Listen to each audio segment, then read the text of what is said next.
All right. Well, welcome to the meeting, everyone. Tonight, we're going to do just a little bit of training. You just have me tonight for the first time ever. It's usually Lindsay and myself, and today, little Easton got an ear infection, and so he was super cranky tonight, and Lindsay wanted to spend some time loving on him, and I don't blame her one bit. So anyway, I came up with this training today because I've had a lot of people recently who's asked me, well, what am I supposed to do? There's no local meetings. How am I supposed to invite people to local meetings? We don't have any. And of course, my advice is always, well, why don't you start them? You take control of your business. You can have local meetings. But there's also lots of questions. It's a scary thing if you don't know how to do it. So I just wanted to spend a little bit of time tonight discussing how to have a successful local meeting or local event. And I've kind of put some fun quotes throughout the presentation tonight. This one here, success doesn't come to you, you go to it. So don't wait around for someone else to do it for you. Be the leader of your team and you start them, because duplication starts with you. If you're doing it, your team will follow. And that's kind of what we're going to talk about tonight. All right. Okay. So how to run a successful Plexus meeting. Local meetings are to help you build your business, and it's one of the most powerful and duplicatable recruiting methods in our industry. Okay. Meetings make money. We heard Celeste Gwynn tell us that at Super Saturday, and they really do. So, the next thing I say here is, I don't want to hear any whining about how the internet is better. We can have webinars. Obviously, we know we can have webinars. We can do things over the internet, and it's great, but nothing will ever, ever, ever replace the face-to-face interaction, okay? It will never, ever replace that. So it's something just to remember that a lot of people aren't tech savvy. So when we start using more technology, that's going to shut out a huge population of people who could be successful with the business if we're only using technology to build our business, if we're only using Facebook, if we're only using social media, if we're only using webinars. It's really, really important that we continue to do the face-to-face activities, picking up the phone and talking to people over the phone. That is more duplicatable. So that's just something to remember. These events that we have, they should always be simple, fun, and they're going to spread like wildfire. So this is just a little disclaimer here. Warning, this is for those who want to have massive growth and duplication quickly in their organization. So if you want to grow your business quickly, if you want to cause duplication to happen in your organization, and if you want to see momentum in your business, then this is going to be a training that you want to pay close attention to and to implement in your life immediately. Success is the sum of small efforts repeated day in and day out. So always remember that. If you have a meeting and you have 2 guests, don't be discouraged that you just had 2 guests, because those 2 guests may turn into 4 guests the next time. It may turn into 8 the next. And you may consistently have 2 guests at your meetings for a while, or 4 guests, or 5 guests, whatever it may be. But it's that simple, those small efforts over time that's going to grow your business. But I'm scared. I hear that a lot. But I'm scared to do that. I don't know how to do that. Do the thing that you fear the most, and the death of fear is certain. Okay? Do the thing you fear the most, and the death of fear is certain. Everything that you could ever want is on the other side of fear. And that means you have to go through the fear in order to see the success that you're wanting. And again, fear, it means forget everything and run, or face everything and rise. It's your choice. So are you going to be the person that whenever it gets tough and you're a little bit scared, you're going to forget everything and run? No, you want to face everything and rise. So always remember that you have the choice to make when you're scared to work through that, or turn around and run, okay? So the biggest way to get over the fear of holding a meeting is to just do it. When you were a little kid, I think Eric Worre did a video about this. When you were a little kid, you were probably scared of the dark. And if the light switch was on the other side of the room and it was dark, lots of times you would run really, really fast over to the light switch and turn it on because you were scared. But you had to get there to turn it on, right? You ran really fast, you flipped it on, and then you weren't scared anymore because you knew that there wasn't anything that was in the dark that would hurt you. Well, as an adult, when we're in a dark room, some people are still scared of the dark, but a lot of us now, we know that there's nothing in the dark that's going to hurt us, so we just walk over to the light switch and turn it on. It's because we have walked through that fear and turned the light switch on, and we've done it enough that we're not scared anymore. So that's the way it is with these meetings.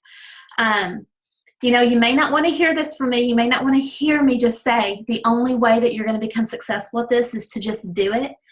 But instead of thinking about having some big, huge event like what we typically see with the opportunity tours or like at hotel rooms where we have big events and put on a big show, think of it like having a small party in your home, because that's essentially what it really is. So now if it's your first local meeting, what you're going to want to do is get your upline to present for you. And you're going to host the meeting and they're going to be your presenter. So the best place to have this is in your home. We do this because everyone has a home and everyone who joins your organization can simply be an inviter. So this is a lot like a launch party, okay? Every new person should immediately schedule a local meeting the day that they join. I truly believe this.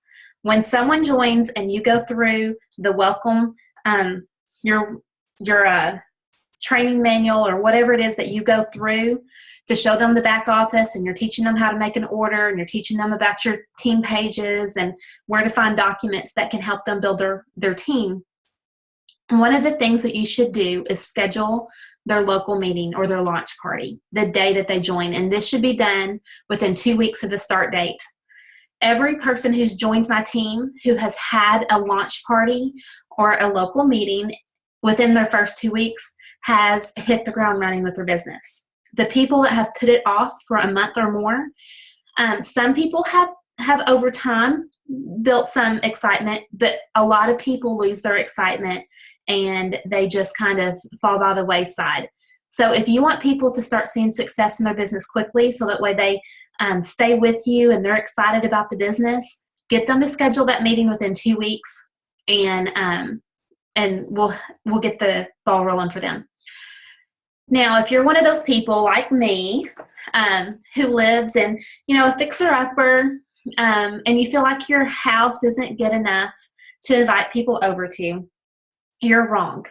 It doesn't matter. What matters is that you just do it, that you invite people over. Probably the people that you're going to invite are friends and family who know you already, and they're not going to judge you by what your house looks like. People with nicer homes, they're thinking the same thing. They're thinking, oh, my house isn't clean enough. I don't have time to do this or that or the other to it. I'd like to do these little updates before I invite people over. And guess what? They come to your home, which may not be perfect. They're going to see that you could do it in your home, so they obviously can do it in theirs, okay? So these home meetings are really, really, really important. So how many people do I invite? This is a really good question. And I'm going to tell you the honest truth. A lot of people don't believe me.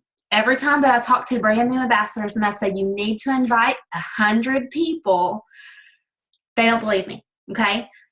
But this is a fact. When you hold any kind of meeting, whether it's at your home or at a restaurant, you can count on 50% of the people that you invite to decline, regardless of what excuse it may be. It could be that they just got the invitation yesterday, or it could be that their cat got the flu, or it might be that they were going to come, but they decided to go get groceries instead, or whatever it is. We've all heard the excuses, right? We've all been there, sitting at a meeting, waiting on people to walk in the door, and the ambassador's phone is going off, and people are saying, I can't make it, I'm not coming.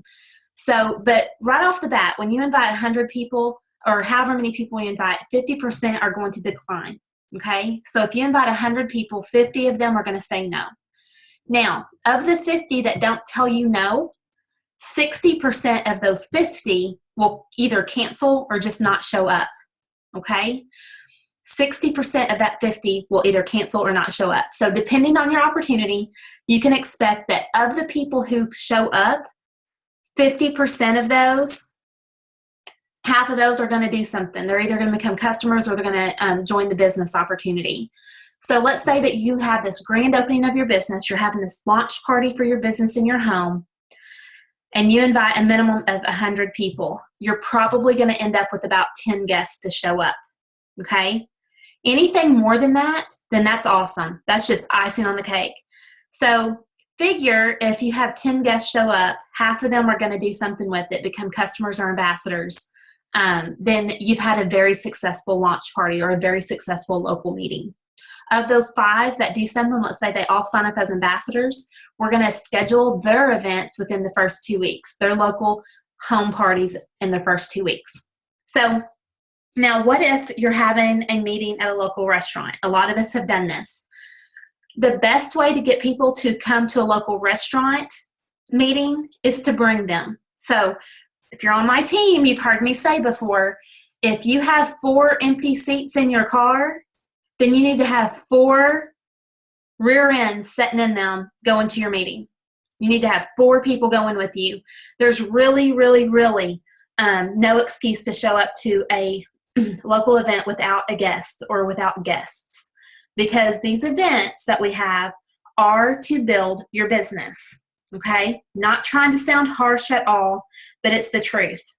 If there is someone traveling to your area to present at a local meeting, there is no excuse to come without a guest. That person is traveling to help you grow your business. They're out time away from their family, and they're out expenses, all sorts of things. So just think about that and how you would feel if you're traveling to an area hours and hours away from your family. Wouldn't you like to have a room full of excited people that want to know about the opportunity and about the products that you have? So just think about that and know how important it is. So again, if you're going to have it at a public place, you need to go pick them up and take them with you. So I'm just going to swing by your house and pick you up on my way. And chances are a lot of people, if you're going to pick them up and go, they're going to take you up on that. Local meetings at restaurants are great, especially for the leader in the area, because it's a team business building activity for everyone. If there are 5 ambassadors in the area and everyone brings 3 guests, that's pretty awesome, right? There should be 15 guests there. And that can be an amazing opportunity. If half of those people sign up or become customers, you have 7.5 to 8 people that are getting on the products and becoming business partners. So the more that you invite, the better. Another thing I'm going to say about the restaurant meetings, it would be a great idea to have the presentation first and then let people order after. I know we've had lots of meetings in restaurants that are very, very, very distracting. The less distracting distractions that you have during that 30 minutes that you go over everything with everyone, it's the better. It's really not good if you're trying to tell people about the products, you're telling people about the business opportunity, you're dream building with them, getting them all excited, and then a waiter comes in and says, "Who ordered a chicken strip basket?" Completely breaks the focus, completely breaks the mood, and it's not really good. So if you can have everybody sit down, say, this is not going to take long, we're going to start on time, it's going to be over at this time, and then if you're hungry, we will go ahead and order then. And that way you can kind of hang out and chat afterward. The next question that a lot of people ask me is, well, how do I invite people to these meetings? How do I invite people? I don't know how to get people to come with me. Well, Sonia Dudley, probably about a year ago, did a video on how to invite people. It's about 4 minutes, so we're just going to take a minute and watch that really quick. What we're going to talk about today is how to invite people to a guest event, to a Plexus event. What do you say? Depending on if the person who's coming to do the event, maybe you have someone coming in to do the event for you, will kind of determine part of what you say, because you always want to build up with people, about the products are new to the area. Tell them, a little bit about what it's done for you and maybe some of your customers or family and friends, and then really build up, this is a once in a lifetime opportunity to hear about these amazing products. And so you want to play up the products. But let's say you have someone coming in to do the event that maybe they've had a lot of success with Plexus in a short amount of time, or maybe they've been in Plexus the entire time and they've had great success. Whatever the case may be, you want to play that person up. You want to lift that person up and build that person up as another reason for them to come and hear about the business. So, for example, if you were inviting someone to the event, you might say something like, I really want you to come to this event. You will not want to miss it. I have a friend coming who's been in the business for 9 months. She's been able to quit her job to do Plexus full time. She was a nurse. She's replaced her income, and this is what it's done for her family. You're not going to want to miss this. Or you might want to say, I have someone coming in who's been in the business 3 months. She's been able to add, enough to her family's income part-time to, make their car payment. And it's made a tremendous difference in their life. $300 a month or $3,000 a month can make a difference in someone's life. So it doesn't necessarily have to be someone that's doing the event that is working Plexus full time. It can be someone who's been in 1 month and, they've added 15 customers, 20 customers. And so, when they're adding 15 or 20 customers, they're adding a significant amount of income to their family's household income. So you can use that. So just put it into perspective, but really play up the person coming in. That really helps you. It's kind of like that third-party validation.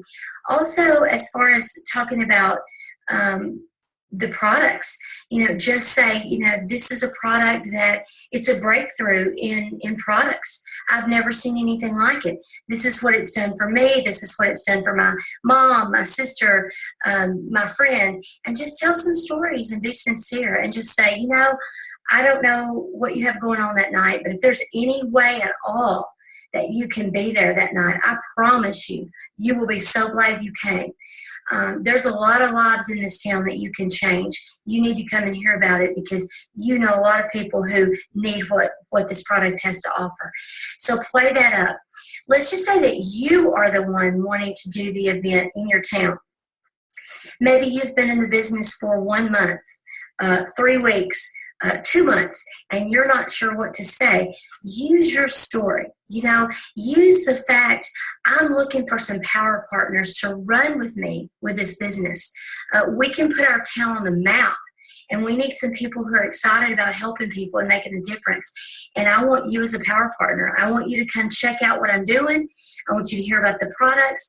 And if you love the products, I need somebody to run with me with it. Oh, I'm sorry, guys. That's what I get for hitting a button here.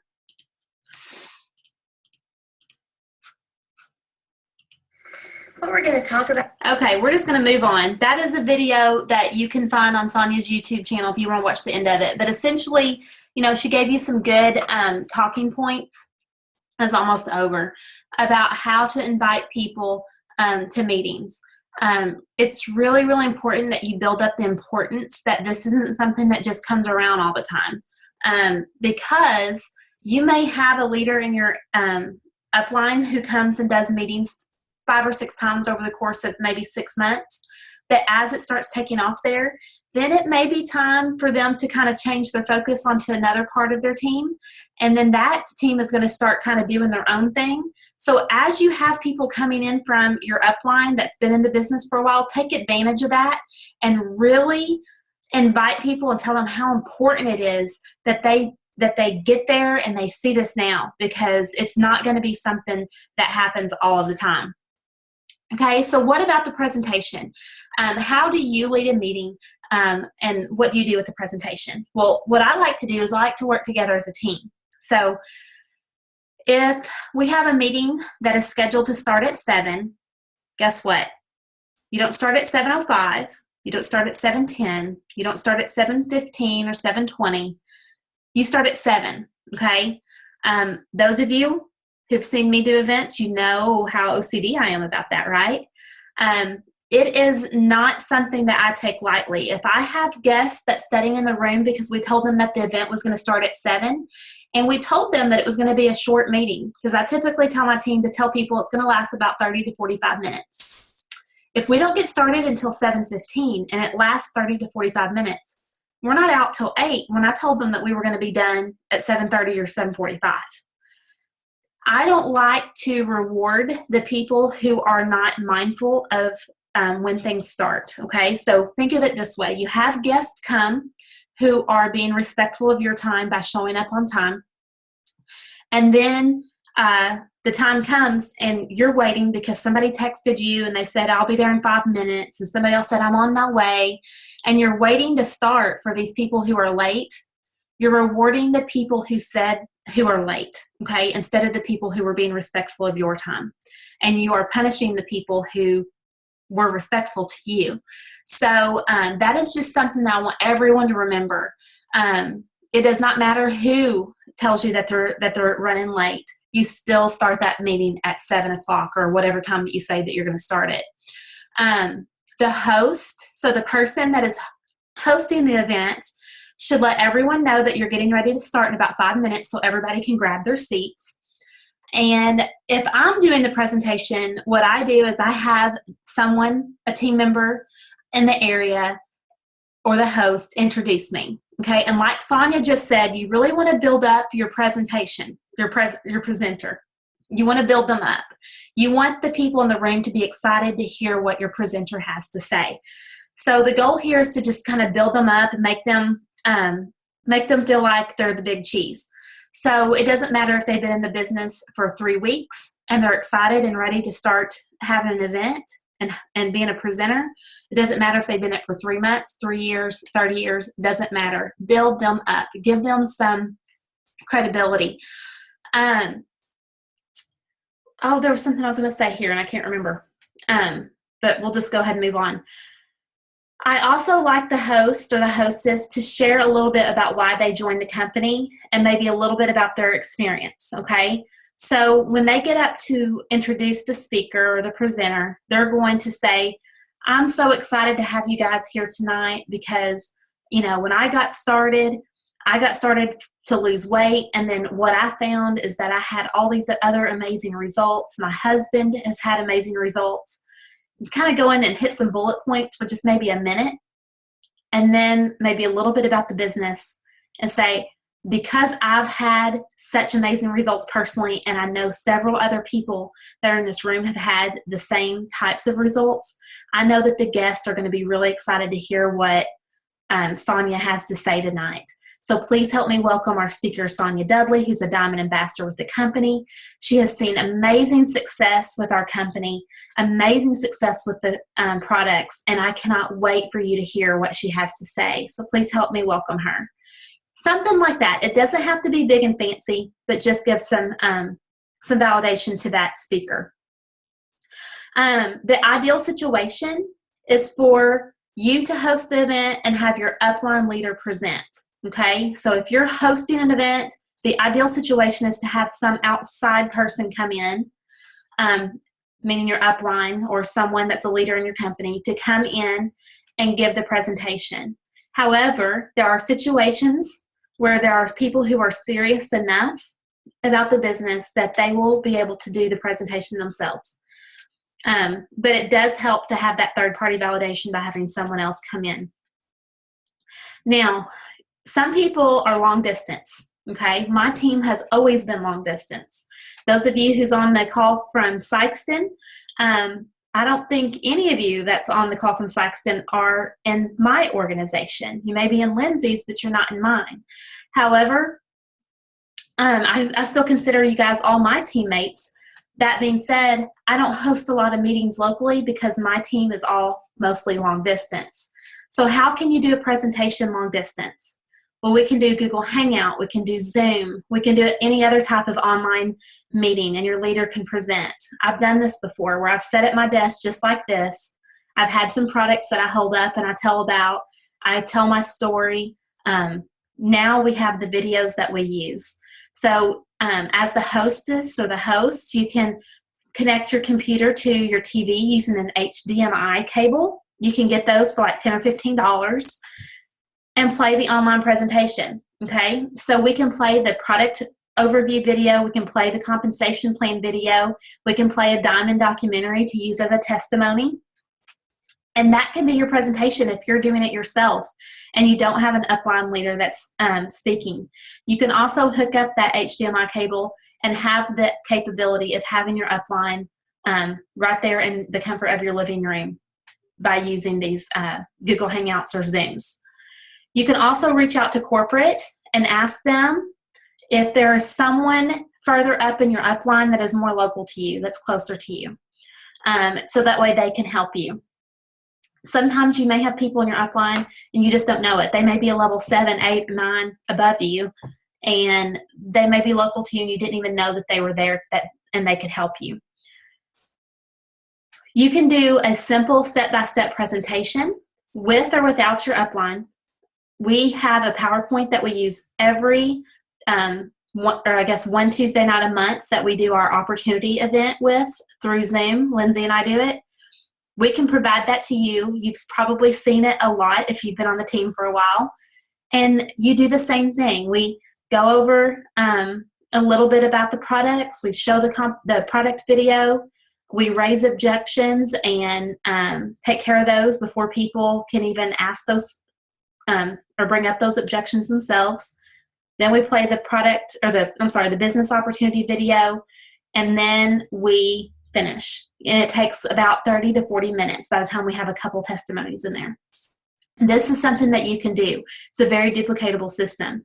You can do that in the comfort of your own home or the comfort of your friends and your downline's homes by using that. As a leader, you want to be presenting for your team, okay? If you have one person on your team, that one person can be you. Then you are a leader. That means that you must lead for your organization, okay? If you are wanting your dreams to come true, like so many of you have told me before, we've talked about this, so many of you have said, I want to become, a Ruby ambassador. I want to become an Emerald ambassador. I want to go to Maui. I want the Lexus. I want this. That's wonderful, and I want you to keep dreaming, but we need to put the actions behind our words. And these meetings right here is going to cause duplication in your organization, and that is what's going to get you there, because you can work hard all that you want all by yourself, and until you have a team duplicating what you're doing, it's going to be really, really difficult. So my hope is that we can focus on duplicating, and if we focus on that, then you will see your team grow and you will achieve your dreams. So what about questions? This is probably one of the things that most people are the most scared of hosting their own event, okay? I said here, panic mode can be fun if you enjoy being stressed out. How many people enjoy being stressed out? Not many of us, right? But seriously, if people ask you questions after your event or your meeting, you have 3 options. The first one is to get your upline to answer. So if your upline is not present for your meeting, then you can make a phone call. Your upline is most likely going to be aware that you're having a meeting, and they're probably going to be available to answer questions for you. If they are not, then that's kind of weird, and that's just to be honest, because your upline is going to want you to be successful. I know if I have people in my downline that's saying that they're having meetings, I typically say, hey, if anything comes up, send me a text. I'll typically have my phone on me and I can answer, or give me a call. If I'm not going to be available, then I'll say you can contact such and such. You can contact Lindsay. You can contact Debbie or Wanda. I give them options if I'm not available, and most of the time your upline will do the same. Someone in your upline will for sure, even if it's not your direct sponsor. Another thing that you can do if someone has a question and you don't know the answer, you can say, that's a great question. To tell you the truth, I don't know all about that, but what I do know is that this business is changing my life. I love the whatever product you want to tell them about. I love the fun people I get to work with, and I think that you would want to give this a try. Have big smiles. Don't show that you're scared. just be confident, smile, and say, I don't know everything, and that's okay. You don't have to know everything, because if you come across that you need to know everything to be successful in this business, then a lot of people's going to be scared that they can't do it. So a lot of people's going to be appreciative that you can say, I don't know, but I will be happy to find out for you. And then the third thing that you can do is just be a leader and answer those questions. The more that you do it, the more confident that you will grow. Okay? Confidence is the main issue here. And the only way that you're going to become more confident is to just do it. Must-haves for local meetings. Applications and pins. A lot of people say, but we sign up online. Why do we need applications? There is something about the visual effect of having paper applications and asking people, who is ready to join this business opportunity with us tonight? If you're ready, raise your hand. We have these applications here. And anybody who signs up tonight, who puts their info on this form, we're going to take it and we're going to draw. And we're going to draw like maybe 3 times, and we're going to have 3 winners. So who thinks they're going to sign up tonight? When you ask that, 2 or 3 people's going to raise their hand. And guess what happens? Joan's going to be sitting back there in the back going, oh, such and such is getting ready to sign up. I better not wait, because they're going to get all my customers. I'm going to sign up too. And then they're going to see, then they're going to raise their hand. And then now it went from 2 people to 3. And then the other people in the room are watching. They're like, oh, well, everybody else is doing it. Maybe I should too. It's a visual thing. After they've signed that gives you an idea on who you need to sit down with the computer before they leave and help them sign up. Okay, so make sure that you have your computer and online access, internet access available. A sign-up sheet is preferable. Have that there so that way you can keep a record of who showed up. A product display. A hint on this is I don't keep one of every product on hand all the time. Sometimes I do, because I take a lot of the products. My husband does. But I don't like to take those with me necessarily to my events. So what I do is I take empty bottles. Any products that I've taken, I keep one of every one of those bottles empty. If it's a product I don't take, like I don't take the Nerve Health Support, I know people who do. So I ask them to keep an empty bottle for me, and I use that as my product display. So if you keep those handy, you can always have people in your downline have that set up for you if you're the speaker, and that way you don't have to carry that around too. Upbeat music is fun. Something about music gets everybody in a really good mood. So if you can play some upbeat music like Happy, there's all sorts of great music. That Girl's on Fire, just different things like that. It gets people in a good mood and they get excited. Ask people to turn off their cell phones or turn them on silent before your event, because you do not want any distractions. And have excitement and energy. This one is actually a lot more important than what most people think. People join people. They don't necessarily join the business opportunity. If they like you and they see that you're excited, they want to be a part of that because they like you and they like that you're excited. So they're joining you, not necessarily the business opportunity. Although we have the best business opportunity out there, new people don't know that until they've been in it for a while. They're joining you because they like you. So just remember that. You want people to start thinking, what's different about Bob, or what's different about Tracy? I want that feeling that she has. It doesn't mean that you're just overly excited or all pumped up on Accelerator or Boost, right? It just means that you're happy. You have a big smile on your face. You're genuinely happy about being there, and people can see that, and they're going to want to join you because of that. So who wants to learn about how to make your local meetings fail? If you want to learn about how to make your local meetings fail, we're going to cover that right now. And the reason why we're covering that is so that you'll know what not to do in your meetings. Don't use industry jargon. We can use jargon sometimes that is way above people's heads. Try to make it simple, so simple that a kindergartner will understand it.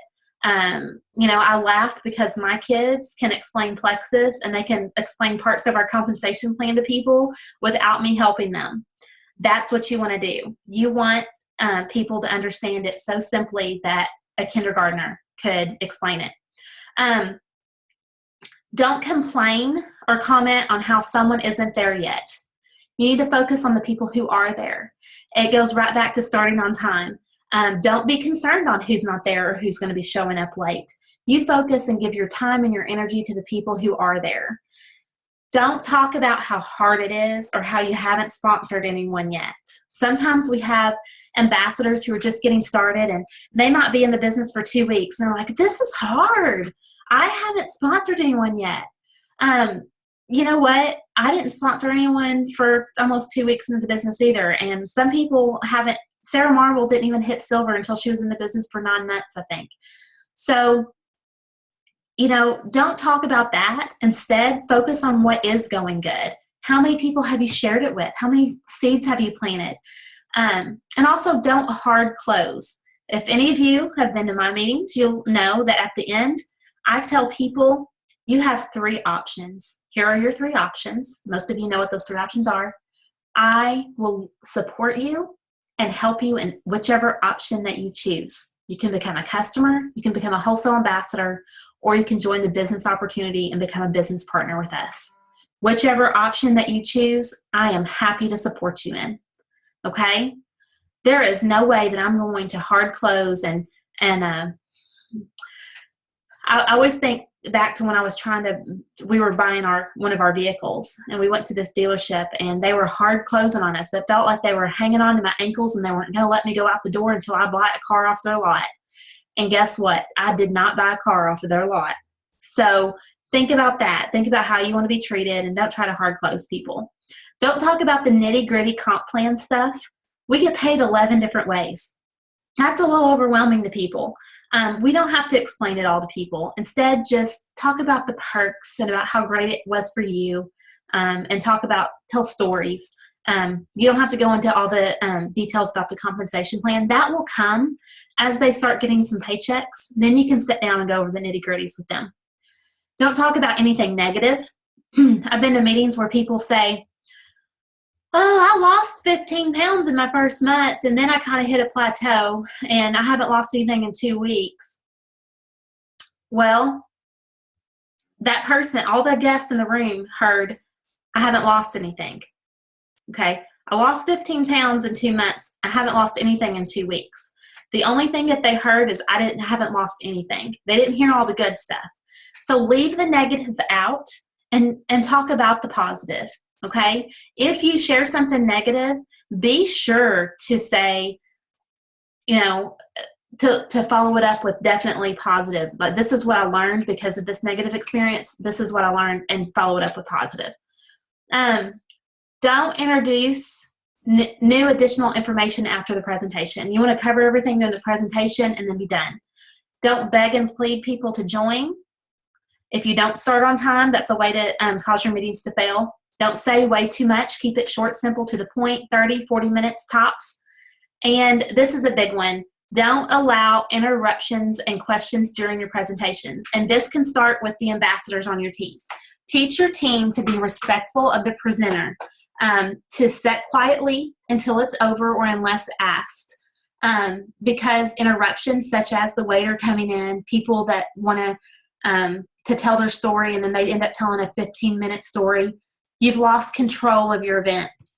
You have a presentation that you need to cover. Get through that and then open it up later on for questions or input, okay? So just to wrap up, I've given some pretty extreme details on how to do these meetings. But remember, not every meeting will be perfect. Never, ever have I had a perfect meeting. Never, ever have I been to a perfect meeting that I've just been in the audience on. Just remember that a perfect meeting does have guests, a presentation, and you, okay? So 3 things for a perfect meeting is guests, a presentation, and you. Number 1 is guests, because without guests, there is no point to the meeting, okay? The only way that meetings will make you money is to have guests there. So that should always be your primary focus, is to have guests sitting in the audience at every single meeting. Once your perfect local meeting is done, you will start seeing growth and duplication, and it all starts small. Don't ever expect your first meeting to be huge and just be absolutely crazy amazing. But you will see over time as you start doing this that they will grow, and it gets really, really exciting. Those that are in the Sikeston area saw this, where it all started in Casey Self's living room. And then we started meeting in La Roletta. Then we outgrew La Roletta, and we started having 300 people at the Sikeston Convention Center and at the Methodist Church. And oh my goodness, it just grew and grew and grew. That's what will happen in your area if you start these off, for those of you who aren't local to here. So also want you to think about one last thing. Think about this. If you can't say the wrong thing to the right person, okay? You can't say the wrong thing to the right person. So if the right person's sitting out there, it doesn't matter if you lead the worst meeting ever. It doesn't matter, because you know what they're going to say if the right person's sitting out there? I can do this way better. So guess what happened? You do a poor meeting. Even though you did a poor meeting, you may have recruited a really great leader because they're thinking, I can do better than that person just did. So it's okay. And you're going to learn, and you're going to grow, and you're going to have better meetings later on, because we all have to start from somewhere. So I'm going to challenge you tonight to get out of your comfort zone, because we know that it's outside of your comfort zone where the magic happens. So if your comfort zone's all the way over here, guys, you want to come over here so that way you have the magic happening in your business, okay? So that is it for tonight. I'll open it up. It looks like we lasted about 40 minutes. I'll try to keep it there typically. I'm going to go ahead and unmute this, and anyone have questions or I'm here for that. Oh. Hope you guys had a good night for those times hopping off. Good night, Renee. Good night. Good night. Good night. Thank you, guys. Good night. Good night. Good night.